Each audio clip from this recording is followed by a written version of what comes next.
let us begin with our first panel discussion with the topic Global EdTech Investment Landscape in the Last Decade. For this panel, I would like to welcome the Managing Director of Owl Ventures, Mr. Amit Patel, the Principal at GSV Ventures, Mr. Mujtaba Wani, the co-founder of Supercharger Ventures, Mr. Allesandro, and finally, our moderator for the panel, Ms. Deepika Sharma, India Lead, Amazon Web Services at Start. Hey, Karan, thank you so much for a warm welcome. And good morning, everyone here from Hyderabad, India, where I'm taking this discussion forward from. Today, let's start with some really good stats, right? Education is one of the world's single largest industries, making up more than 6% of GDP. We expect total global expenditure from governments, companies, and consumers together to reach $7.3 trillion by 2025. As iXi Summit 2022 is focused on investments in the edtech industry, today I'm honored to be joined by esteemed global panelists who can help unravel the education tech industry from the perspective of an investor slash enabler. Welcome, panelists. Amit, we can start with Sounds you. great. Yeah, happy to kick things off. Amit Patel joining from Orinda, California. So I guess good night from where I am, or good evening. Glad to be here. Mujtaba, what about you? Hey folks, Mujtaba joining tonight from Great Falls, Virginia. So it's 1 a.m. On the East Coast. We are glad you're here for us at this hour. Thank you. Alessandro. Hi everyone, really great to be here. Alessandro from Supercharger Ventures, and I'm now in Singapore, in the today sunny Singapore. So it's very nice, and it's a much more manageable 2 p.m. So I guess I'm a lucky one. Thank you for giving us a view of the weather. Avi, what about you? Good morning. I'm in Israel. It's now 8 in the morning, so it's a good time. And weirdly, Israel now is in winter, which is not typical to us, but we're getting used to it. By the way, do you see my camera? I don't see myself, so I... We do. Oh, good. Thank you. So we have our panelists joining from 8 a.m. in the morning till 1 a.m. Hopefully, we make each and every one of your time worth your while. Great. So let's kick the discussion off by going around the table and asking our panelists to explain the global education technology market from their own individual perspectives. We will start with you, Amit. Great. Happy to kick things off. So maybe to give a little bit of context on how we view the edtech space, just to give a little bit of context on OWL, who we are, what we do. We're the world's largest education technology focused venture capital fund. We invest across the education spectrum, so everything from early learning to K-12 to higher education to the future of work, as well as the EdTech Plus category, which is where EdTech plus other major sectors. And we invest in everything from early stage to growth stage, and we make investments all over the world, including India. And at a high level, and Abhishek in his previous presentation seemed to have covered some of this. Education is the kind of second largest industry in the world, second only to healthcare, and there's absolute tremendous opportunity here. Kind of at the moment that we're sitting at right now in the education sector, and a lot of that has to do with the infrastructure investment that many of the governments around the world have been making into kind of connectivity for individuals, as well as like device access for individuals and institutions. And so, just to maybe give a specific stat here in the US, right? You look at 2010, and less than 10% of the schools in the US market, for example, had access to high-speed broadband internet. You look at that today, and nearly 100% of schools, K-12 schools in the US market, have access to high-speed broadband internet. And similar to that, there have been the invention of things like the Google Chromebooks, and this type of kind of investment that's happened in the US is happening in other countries around the world as well. And not necessarily in just high-speed broadband internet, but mobile devices and other forms of connectivity. And so for that reason, you've also seen a tremendous ramp that's happened in the amount of capital that's coming through the sector as well too, right?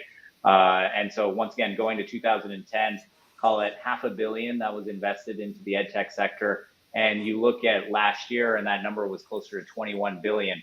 And so what you're seeing is that you really have kind of this amazing opportunity where entrepreneurs are starting to come into the sector from around the world. You're having investors from around the world starting to come in and view this as a sector that can't be ignored. And then you're starting to see the exits that are starting to happen, the proof points and the success stories that are happening. And so you have this, like, you know, all three key ingredients of the flywheel that are necessary for the edtech market to exist. And you know, this is one of the first few times that you've actually seen all three of those happen, and on a global scale, which makes it a really exciting time from an international point to be a part of this ecosystem. That's a great input. EdTech Plus category seems very, very exciting. What about you, Alessandro?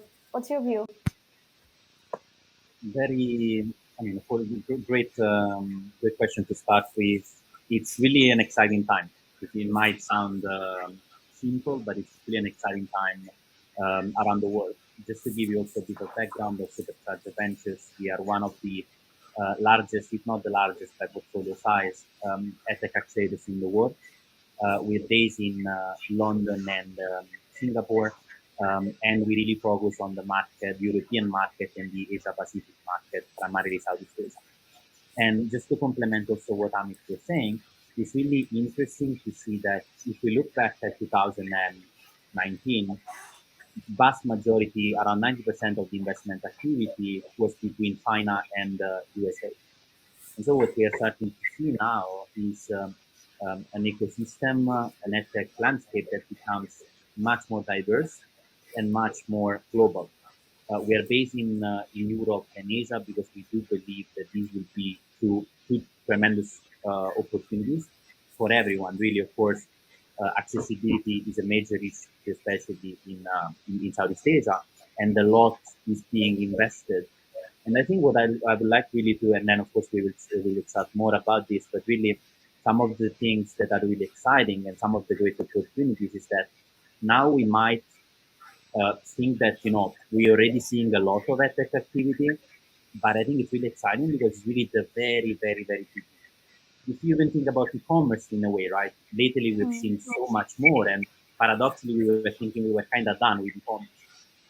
Before we were a fintech accelerator, and we're seeing some very interesting comparables between fintech, what happened in fintech a few years ago, and what's happening in edtech now. And so it's really an exciting time, and much more is coming, especially in markets that were historically underserved. So it's really the very beginning. We'll see much more in terms of infrastructure, investments, content. So it's really an exciting time, and very happy to discuss more, of course. But that's what I would like to start with. Thanks, Alessandro. Avi, your thoughts? Well, my perspective is both the Israeli perspective and also in a bit the global one, because we are running the GSI Awards, which AWS and UNICEF and other of our members here are friends in. And so we have also this perspective, and I can say like very quick 3 insights that we see. First of all, the quality of the startups that reaching us, I think have changed dramatically. And I can say that we see, let's say in the last 8 or 9 months, deep technologies that we never saw in education. We MindCET is an incubator and accelerator for about 10 years now in the edtech space, and we used to see lots of functional and pedagogical innovation, but not very much technological one, and we see now much deeper. In the users side, which we do a lot of activity with, I think we moved from a world of early adopters to a world of the majority, and this is a dramatic change that really makes a real market for things that we were dealing that were niche, and I'm in a way resonating what Amit said in the beginning. And last, like in the global perspective, Africa is becoming to be a big thing. I think it's a market that we never looked at in the same way that we're seeing right now, and probably it's going to be evolving very quickly. Fantastic. Mujtaba, your thoughts? Sure. And yet, just as an intro again, I lead India investments at GSV Ventures, which has been around since 2010, focused globally on edtech investments. Core DNA has always been early stage, seed and Series A, but we'll do opportunistic growth stage investing as well. We also run the ASU GSV Summit, which is a really major event every year for education entrepreneurs, policymakers, investors, everyone in that ecosystem. And through that we've had a global network for a long time. Folks, some of the leaders of India Edtech, Baiju, Mayank from Upgrad, Krishna from Simply Learn, some of these folks, the Akash folks, for example. I know the CEO of Akash was on in the session before this. Have really been part of our community for a long time. And so we've been looking at India for a long time, but really in the pandemic became really active, and we saw what some of Amit was talking about, that demand pulled forward, the talent put forward, a lot of really exciting activity. And I think we've been, I haven't counted, but I think we've been the most active edtech investor in India in the last 18 months, doing close to a dozen deals. Companies like Lead School, Class Plus, Bright Champs, Quizzes, Upna, Front Row, some really terrific businesses. And I think some of those companies really tie into what we're seeing in the global and Indian edtech landscape, which is just the verticalization of the sector, the globalization of the sector. Some of these businesses are really sort of full stack from pre-K to gray, as we call it. They're doing K-12, they're doing higher ed, they're doing professional training, lifelong learning, and building sort of full stack models. Businesses like Eruditus or Quizzes or Bright Champs, are Indian teams, but are serving customers in the US or Southeast Asia or the Middle East. So those are some of the areas we're really excited about.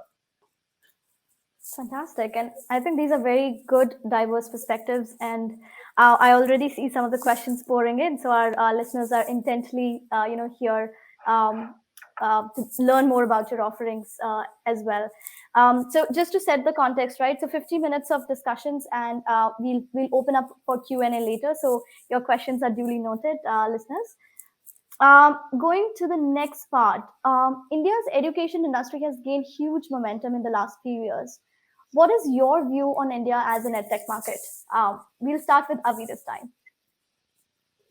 Well, I can say that the encounter that we had with our startups with the Indian market were really promising. Like we saw a very good fit, both in the cultural side and also in really identifying a huge potential. It's obviously a huge market, and it's a market that it looks like we can act in, as opposed, for instance, the Chinese market that even before the crisis of last year, I think it was always more difficult to understand. I can say that in the challenging side, we understand that there is no one Indian market. Like it's really a few markets, and it requires sort of literacy of understanding the market and understanding the value chain, and also it looks like a very different monetization ecosystem. So in a way, we feel that we don't have the knowledge and the skills to understand the market, but do see the relevance, and probably we need the in-between players that can help us bring the startups to the Indian market. There's some really great points there. What's your viewpoint? So, I would say love the Indian edtech market. There's an analogy I like to borrow from Jeremy Grantham, who's a famous senior investor who runs his own firm, and he talks about the different regions of the world in terms of what age that continent is. And so he talks about the US being someone sort of in their 50s, on the late end of their career, Japan and Europe being retirement age folks, China being maybe someone in their mid 30s, and India being the world's teenager in terms of demographics. I mean, it's a country with 600 million people under the age of 25, with really strong secular GDP growth, maybe estimated at 8% a year. The tailwinds on internet adoption with what Reliance Jio did in 2016 is really compelling. Maybe 15% annual growth in internet users, 500 million plus active internet users. A really special education culture, right? What's going on there? The spend, the tutoring culture, the test prep culture, the job training. We've seen estimates of 130, 140 billion dollars in annual education spending, and if you pair that with a very sophisticated venture ecosystem, lots of global venture investors have been active for more than a decade. Huge successful companies built outside of education, whether that's in e-commerce like Flipkart or in fintech like Paytm. All these things tying together just create a great ecosystem, and we see that obviously with it's one of the few regions of the world besides sort of China or the US that have produced really large, successful edtech companies. At GSV, we always said that we weren't smart enough to invest in China, even though we had a great network, great relationships with people like Tal and New Oriental, and did events there. As Avi was saying, the more time we spent there, the more we realized it was kind of something really hard to do if you're not on the ground and don't have really deep expertise. And luckily we weren't investors and didn't suffer in what happened last year. But it's India is different, and we continue to be sort of all in on the country. Fantastic. I love the parallels that we are drawing from e-commerce, fintech, around the edtech sector. So love that. Thank you. Alessandro, what's your view on India as an edtech market? India for us, of course, is a very interesting market. Deliberately, we don't focus on India as an accelerator. We tend to help, for example, Indian companies that are looking either at funding or that are looking potentially going abroad, especially if they would like to understand more about the European market or the Southeast Asian market. Let's say, just as been said before, we don't feel we are smart enough for India at the moment because it's a market that is by itself. What is interesting to notice is that India is if I look at our last 2 years of our accelerator program, India is the country where we receive the most applications from, which in a way, of course, is a big market, so it can be in a way expected.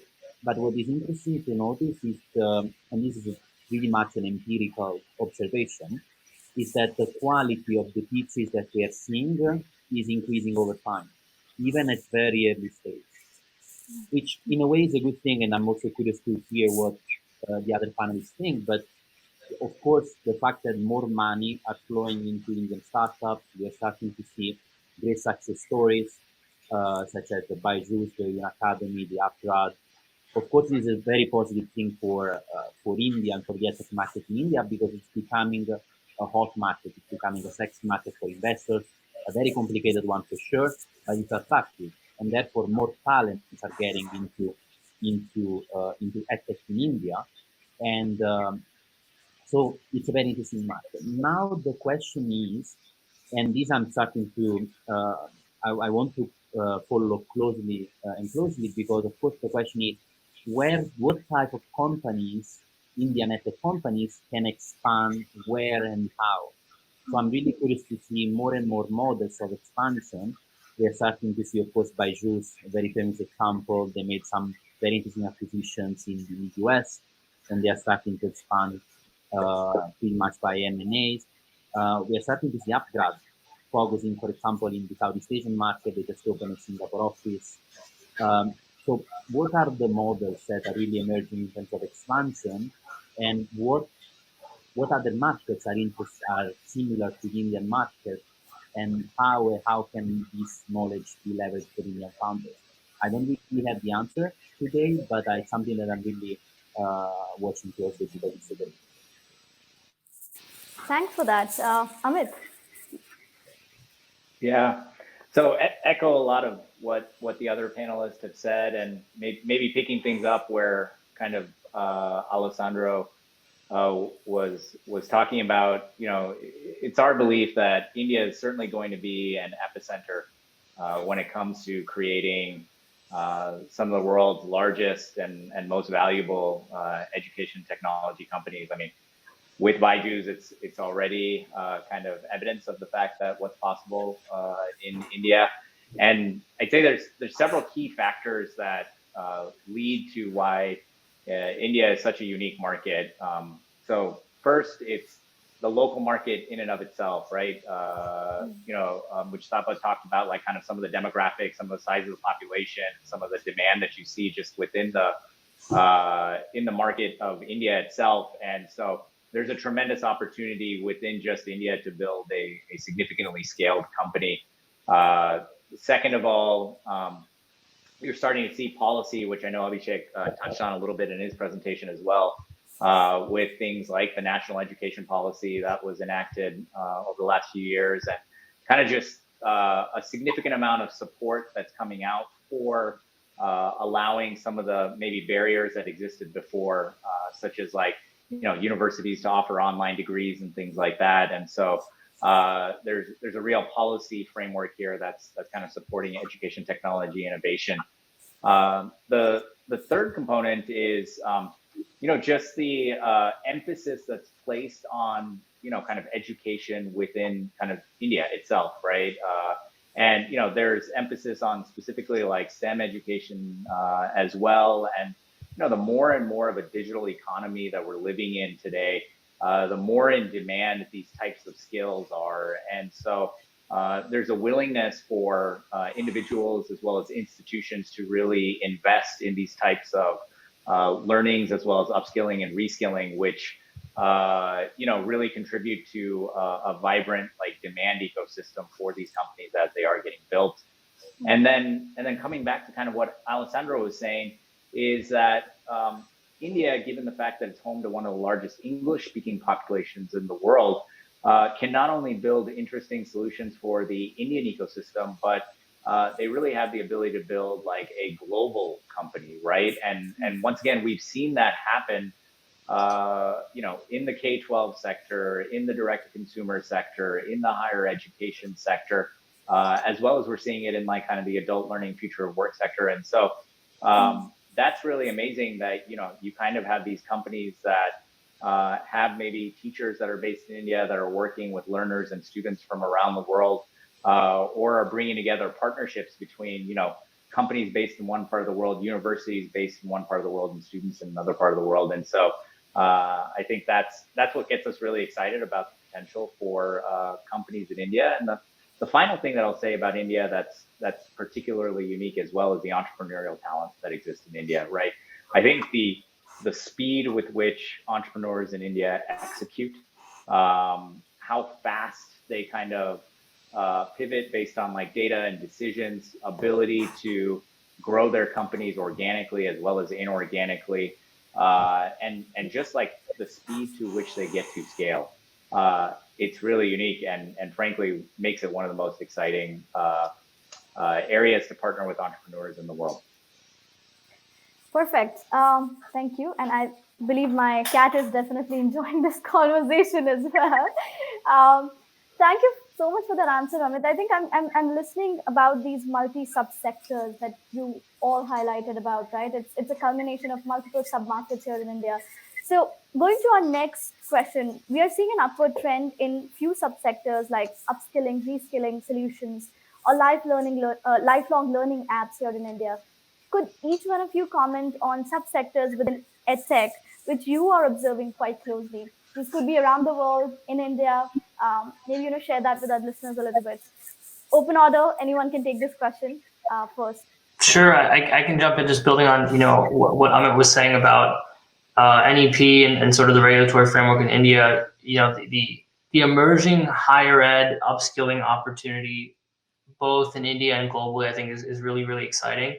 A lot of attention in EdTech, of course, goes to K-12 and massive companies like Baiju's and sort of test prep businesses, tutoring businesses. But if you just look at the size and scale of UpGrad, Great Learning, you look at what companies like Unext or Sunstone are doing in online degrees, that's a really interesting emerging market. The framework, of course, in India is evolving, and one week there'll be some really positive movement, UGC regulations, and then another week there'll be a walk back. It'll be kind of confusing what's going on. Before this call, we had a call with some lawyers to try to understand an intricacy in one situation.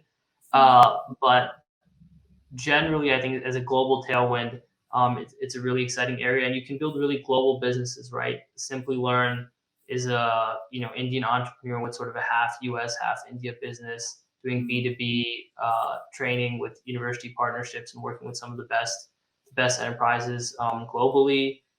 Emeritus Eruditus, of course. That's a 90% global business, building a brand, working with some of the best universities in the world. The technical upskilling businesses, of course, as well. I think that's an area where you continue to see growth everywhere. It's sometimes hard to figure out what's the best model, but that's an area that we continue to pay attention to. There's a few others, but I'll stop there to let others chime in. Perfect, thanks. Who would like to go next? I can jump in, and I can say that our perspective is more about verticals that are not well served yet, and we believe that there is the potential to grow there. And we marked in MindCET the 5 areas that we see as an areas that there is lots of room to grow and to bring disruption and new solutions. First one is the new world of skills, but not looking on the workforce, rather looking on the K-12 market, which I think still has a lot to grow. For instance, cyber education or media literacy or data literacy, all those domains that are extremely needed are not present yet as they could be on the K-12 market. So this is one area. Another one that I think the last 2 years emphasized a lot is the social emotional aspects, and this trend was around for some years now, but it becomes to be really an integral part of what we mean when we say edtech. And then a domain that I think really looks and waits for disruption, assessment, and the world of assessment and evaluation and the way we are testing ourselves is still very, very traditional, and there's huge opportunities, mainly thanks to the AI that we see out there. So this is like the third one. The fourth one, which we experience in MindCET very strongly, is the underserved populations. MindCET headquarters is based in the south of Israel, where there is a lots of Bedouin tribes. It's like a nomad population, and we have a close work with them. And what we learn from this work is that the underserved population is not just a target audience, it's also a vertical of solutions. Like we need to develop different kinds of solutions. There is a business model for that, and I believe this is a global phenomena. And last, maybe and the least populated category is humanities, history, literature, philosophy, all those disciplines that are hardly represented in the edtech world has huge potential and huge importance, and we try to see innovation in those spaces as well. So this is like our big 5 that we try to put our efforts there. Thank you for sharing that. Amit, Alessandro, anyone of you want to go next? Sure, happy to jump in. Listen, a lot of the sectors that Mujtaba and Avi commented on definitely resonate. Maybe building on what they were saying. When it comes to upskilling and reskilling, right? There's a couple observations that I'll make. First is this idea of upskilling and reskilling has never been more in demand than it is today. And there's a recent survey that BCG did, kind of 200,000 people across 190 different countries, and 2/3 of the respondents came back and said, if they could change jobs, they would, or if they could change careers, they would. And the reason being, like, they were looking for greater job security, They thought there was a potential for higher income. They wanted to do something that they were more passionate about, or there was, kind of nervousness about whether the current industry that they're in was going to no longer exist, or kind of how much upward mobility was there for them. And so for that reason, there's this almost like kind of global demand for upskilling and reskilling, right? And, I reference the fact that, more and more of our economy is becoming digital. And with that, kind of the pace of innovation that's happening, the speed with which, kind of what you have learned in a formal education system is starting to have a half-life is becoming shorter and shorter. And so, the world that we live in now, like, I became a father not too long ago, have a, kind of 3.5-year-old daughter, a 1-year-old son. And, as I think about like the world that they're going to grow up in, and, by the time they get entered to the workforce, like, I don't think we're going to be living in a world where somebody's going to be, done with college at 22, maybe done with grad school late 20s and early 30s. And that's all the education you can expect in order to have a 50-year career, right? I think there is going to be, and frankly, we live in this world now where need to consistently upskill and reskill yourself in order to remain competitive, in order to kind of access opportunities and things like that. And so I think there's a real demand and opportunity for upskilling and reskilling within the Indian ecosystem and frankly around the world. And there's this interesting dynamic that's happening right now where you're having a number of new entrants come into the space, like that are offering like short form programs, that are offering online programs, that are offering certificates as opposed to degrees, and that are, basically making it more convenient for the learner to access these programs. At the same time, you have universities that exist, which, there's a lot of trust placed in those universities. They have like brand recognition. There's employers that value kind of their certification or credential that those universities give. And so, Mujtaba touched on this, which is just like there's a real opportunity here for partnerships to exist between, kind of who the traditional university as well as these new entrants. And, depending on what part of the world you're looking at, there's different levels of how much those partnerships have been created. And so that's a really interesting area for us to look at.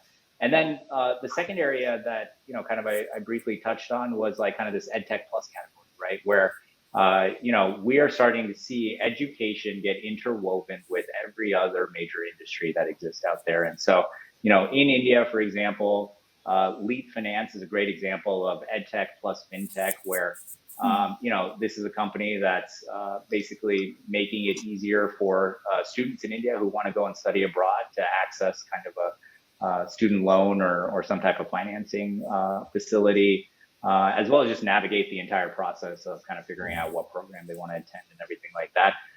But we're starting to see that type of company get started when it comes to younger students, kind of financial literacy, and parents starting to talk about that with their children. And so Greenlight is a great example of that, where they've created a product to have a more structured conversation with your child. And then, you're starting to see EdTech plus health tech come together. So we have another company in our portfolio, Hazel Health, which is bringing telemedicine services to the K-12 sector, right? You think about one of the issues that the world is facing right now is like a shortage of medical professionals, right? And nurse shortages is something that most acutely felt. And so, for example, here in the US market, there's not even one nurse per school building, right? And so in some days, in some instances, if a student is actually having something that they need a medical professional to pay, kind of see and pay attention to, Hazel Health is really solving a critical need there by allowing that student to access a medical professional via a telemedicine platform. And so there's these just really interesting opportunities that are starting to emerge in this sector. I think, 10 years ago, you asked somebody about the EdTech sector, they were just talking about curriculum or assessment or something like that. But as this sector has started to really grow and mature, there's all these like nuanced opportunities here that exist, and a vast blue ocean for entrepreneurial activity here. Fantastic. I'm blown away with the responses here, with all the different takes that you folks are approaching it with, right? Very, very diverse and very meaningful. Alessandro, your thoughts on this? Of course, I do share a lot of the excitement around the different categories that have been mentioned, but maybe just to add a few more things.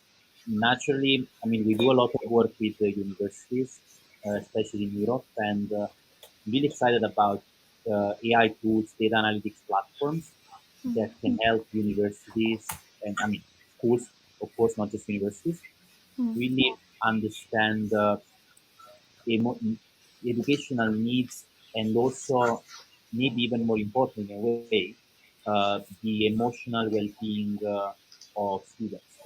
We're seeing more and more platforms that are able really to do really extrapolate really cool analytics thanks to artificial intelligence via, for example, how, for example, students speak within their class or how students use their LMS.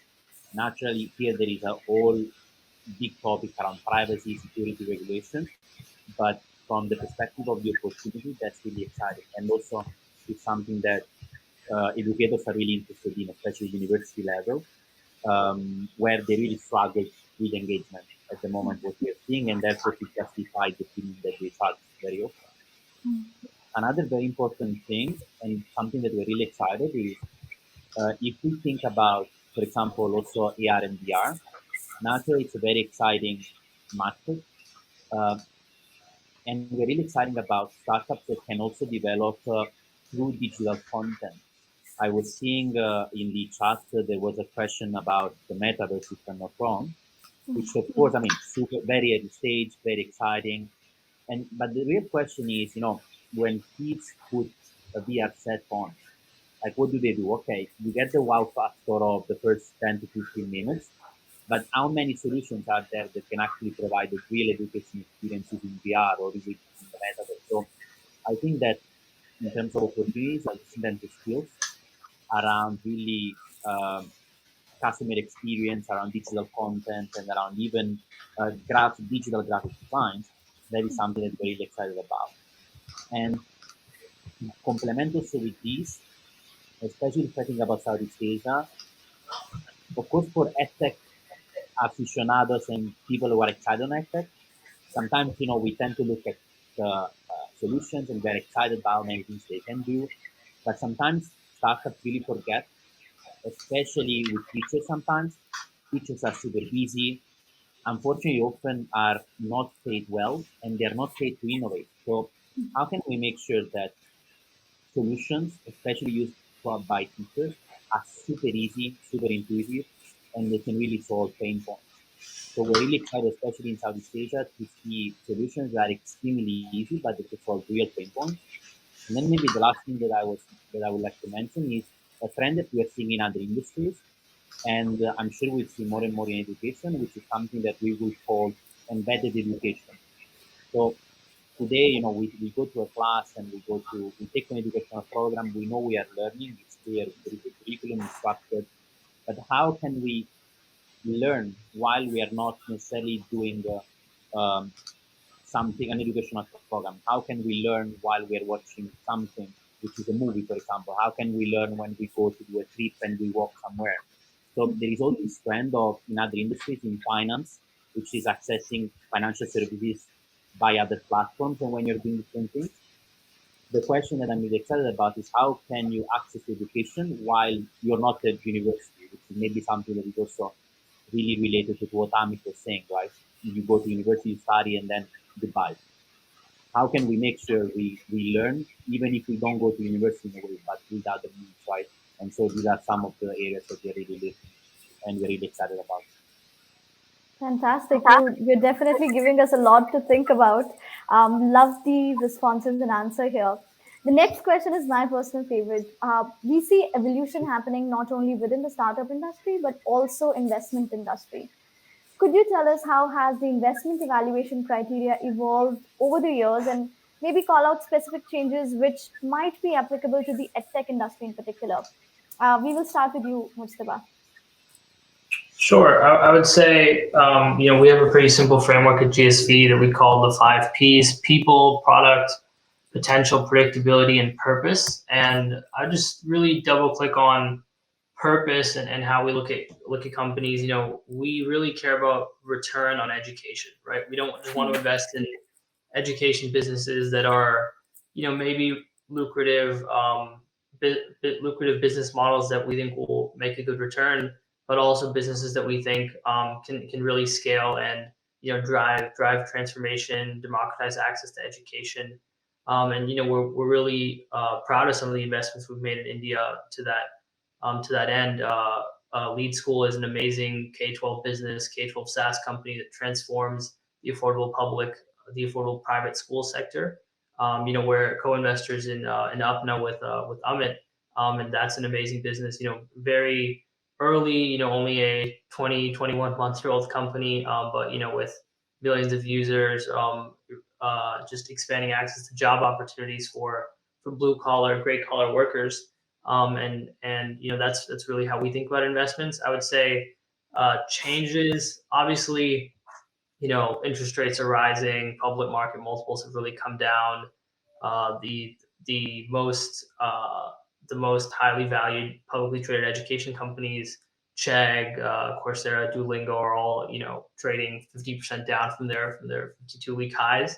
So that just reminds us what investing is all about, which is investing in sustainable growth businesses where you really think these will be transformative companies and can grow in the long run. And we continue to be focused on early stage investments where if it works, it will be a fantastic outcome. Love the sense of purpose here. Avi, what about you? Well, first of all, the 5 Ps that Mujtaba was mentioning, I think we resonate with all of them, but I would emphasize the people one. And it's almost a cliche, but in the end of the day, the key for good investments are the teams, and we see this again and again. And when we do sort of reverse engineering about specific characteristics of those teams, I think maybe the one that is not necessarily straightforward is the pace. Like I can say that looking back on the startups that we invested in and were successful, all of them were very fast movers. And even if they did a lot of mistakes in the path that they did, they just moved so quickly that they could correct and make again. And usually it's very clear that they are more successful than others. And I can add that we see a big opportunity in the seed stage. First of all, there is a need, but also I think the quality of startups on the seed stage now is totally different, and we try to capture them in this stage. We are now putting together a new fund that is totally only about seed stage, assuming that this is the time to really find the interesting solutions out there. So this is like in a nutshell. Perfect. It's an exciting time for early stage companies, I must say. Alessandro, your thoughts? For us, naturally, resonates very well with what the others have already said. As an accelerator, so at the moment, we don't invest in startups because our model is service for equity. However, we just raised a first fund, a first mini fund of 2 million to invest in our alumni, and we're raising more to invest in our alumni and potentially give money also at the beginning of the program. So I said that because, of course, for us, while naturally it's super important to get and meet a team who is really passionate about what they're doing and they can work together, especially with early stage, product traction, how scalable it is, how the right match it is. Naturally, for us, it's just about how much we feel we can help with our existing network. So that's why we tend to, of course, favorize and sometimes even turn down companies that are, yes, interesting, but if we feel we are not the right fit because they want to expand in a market which we are not really comfortable with, of course, that's a bit of a no-go for us. But naturally, it's really all down to the right people and down to potentially the right market fit and the right essentially niche they identify, right? Then everything else can be adjusted. But This I think it's yeah, the most important. Makes sense. Market fit. Amit, what about you? Yeah, so a lot of what the other panelists said definitely resonates. I would say, maybe a couple additional observations that I'll add to what's been already said. First is, I mentioned how a lot of companies are thinking globally, not just like kind of their local geography. And so as we're starting to evaluate investments, like kind of we're taking that on that lens as well, right? It's no longer just about like, is this the leading solution within this local geography? But, as you're starting to see, similar types of business models start to emerge in various parts of the world, and recognizing the fact that these companies are going to start thinking about going international at an earlier stage, like, hey, how do you think about, one company in this part of the world versus another company in this part of the world, and where is the long-term competitive advantage going to really emerge, and kind of how do you think about the interlay of those types of opportunities? And so that's something that I think like has changed for investors and is becoming more and more front to mind as they're looking at companies. I'd say the second thing is, it's not just going global that's becoming earlier for these companies, but a lot of companies, once again, 10 years ago, not only would have been like delayed in thinking in terms of going international, but they would have been very, kind of very much staying in their swimming lanes. And what I mean by that is like you're either a B2B company or you're a B2C company. But now a lot of companies are kind of blending those two together, and it's becoming like more acceptable to say, hey, yeah, we're pursuing both, and we actually see benefits in kind of pursuing both, right? And so from that perspective, that's something else that we're starting to evaluate is like the modalities of going to market, and kind of how are companies thinking about that, and kind of how much possibility is there for these companies when it comes to that. And then the third thing that I'll say is companies are just able to get further at earlier stages, and frankly are starting to become even more capital efficient. That doesn't necessarily mean they're raising less capital, but in terms of like kind of what used to be like kind of the benchmark for a Series A is now the benchmark for a seed stage company, and you're kind of seeing that happen. And then the last thing that I'll say is, last 24 months has had a real impact on all of us, and of all ages, all around the world, right? Like all of us really experience some type of remote learning or blended learning or remote work type of experience, and so it really shined kind of a spotlight on the education technology sector. And I think Mujtaba said this, which was like it pulled forward that adoption. Now we don't know whether it pulled forward that adoption by a year, by 5 years, by 10 years, but the idea for institutions is like, hey, education technology is not a nice to have, like it's a must have. Like I need to figure out how am I going to incorporate these services, technologies, and offerings to kind of be able to offer online programs, to be able to serve remote teams, and even for individuals, right? Like a lot of folks have been rethinking, what is it that I'm doing with my life? Am I in the career that's fulfilling? Like, how am I thinking about,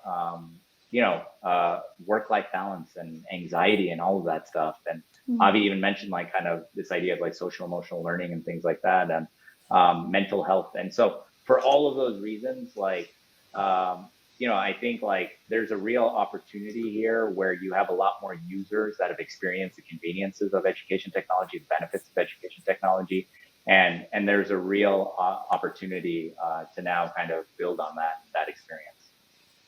Wow, I really immersed in these responses, and loved listening to this journey of edtechs traveling from nice to have to must have now. I think that's a mindset change right there, and it's an opportunity. Thank you so much. I think this has been a lovely discussion so far. I am enlightened, and I believe our listeners loved listening to you as well. Let's open up for questions now. I already see that some of our viewers have posted some questions. So we'll start with Saurav's question. How do you all see the role of Web3 and blockchain technology in EdTech? Any recent examples of investments that we can look at and understand? I think this seems to me like an EdTech plus category could be maybe related to that. So anyone can take it, but Amit, if you want to start, uh, commenting on this, you can. Yeah. Yeah, happy to kick things off. I think we're at the fairly early stages of Web3 blockchain technology. Whether you're talking about EdTech or just general Web3 companies and blockchain companies, right? I'd say some ideas that we have seen kind of percolating. One has been like a lot of institutions and enterprises starting to think about, how do I train my own, kind of employee base, or especially engineers, to be thinking about Web3? How do I get them upskilled, reskilled on this? And so there are a number of companies that are starting to think about those types of offerings to enterprises as well as individuals.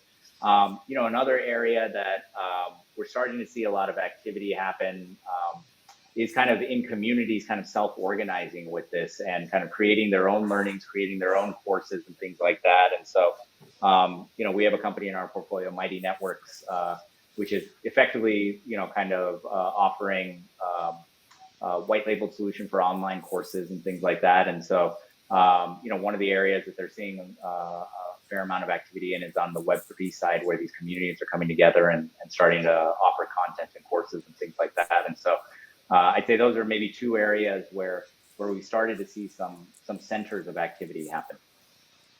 Perfect. Any other panelists wants to take this question? Maybe I can add a few things on this. And I think what's an interesting, for sure, related topic is also the one of decentralization, right? And then basically blockchain technology can really be helpful to verify and certify this decentralized educational experience. When it comes to blockchain for certificates, we've also seen a lot of activity already. There are companies that are quite established. We just take also one company called Accredita in our Accelerator program. They're from South America and they're doing very well. Also related to the concept of digital badges that can be used to verify and certify knowledge. It's also possible that naturally, as Amit was saying, super early stage. So I'm personally, I'm a true believer in the future of the metaverse, Web3, also for education, in education. But it's also possible that we are now seeing a bubble and we will see basically many people that will lose a lot of money. I'm saying it very clearly. And things might go down. And so there will be a bit of silence, but then things will go up. And so maybe we are perhaps 2 to 3 years away to really the true beginning of an ecosystem. But personally, I'm really a believer, and I'm sure we will see more and more. Not soon, but relatively soon. Perfect. Thank you. There is another listener. I hope I'm pronouncing the name correct. Ephraim Swilla, who's mentioned how did this return on education calculated and which ratios are valid for a good investment? Anybody wants to take this question? Yeah, I can jump in. So, I mean, we've done a lot of work internally with external parties, with other investors, really just trying to come up with the best metrics for measuring outcomes, right? And I think it's very dependent on the business. For an upskilling business that's focused on taking someone with quote unquote low skills to high skills, right? You're measuring placement rates, something like that in that situation. A business like Lead School, has a very, very clear return on education measurement, because when they enter a school, they run assessments on the student groups that they're working with, and they see, maybe 60% of these students are at the grade level proficiency for math or English. And they can see 12 months later that they're at 80%, and that there's very quantifiable outcome that they're achieving. So it's business model dependent, but depending on the kind of business you're running, it's certainly possible to demonstrate your return on education. Perfect. Anyone else wants to add? I'd just comment and say double click on it's really, sometimes when you think about other sectors where it's let's say the environment or something like that. It's like, there could be one metric across all companies, like carbon capture or something along those lines, right? Like, just building on what Mujtaba said, like there's three basic areas that we kind of take a look at. One is like reach and access. So it's like who is actually able to access this platform. Depending on what subsector you're talking about, let's say in the US market, for example, we're looking at, free and reduced lunch qualified students, which is a measurement of like socioeconomic backgrounds and things like that. What types of races are accessing this product?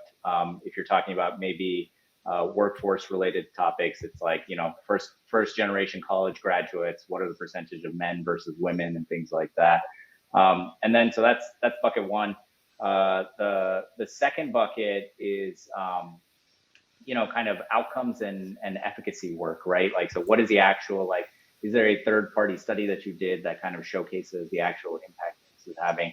And then the third bucket is like kind of the diversity metrics, right? And looking at that, not only in terms of the access metrics, but also looking at that in terms of what does the diversity of the board look like? What does the diversity of the founder team look like? What does the diversity of the senior leadership team look like? And so trying to approach it holistically in that way is kind of important as you're thinking about this. Thank you, Mujtaba and Amit. We are near time, so we will take one more question. And I think Prem Prasad has asked this question. Can early stage entrepreneurs who are ready with their MVP but need a small team to start operations be funded? I mean, happy to jump in. I think the short answer is yes, right? A company can be funded with just a person and a napkin, right? Or a company can be bootstrapped for a couple of years and have millions of dollars in revenue and be funded. But of course, it's very case by case. It's hard to say based on that. No, I understand. It's a bit vague, I think, the question itself, but yeah, I think it depends on all the different metrics that you already covered. Avi, we understand you need to leave, so I think we are very, very close to wrapping this up. Thank you so much, listeners. If you have more questions, please don't hesitate to post it here. And also, I encourage all our listeners to stay tuned for the rest of the conversations during iXi Summit 2022. Thank you so much for listening, and thank you, panelists. It was amazing, and we loved you sharing the valuable time with all of our listeners.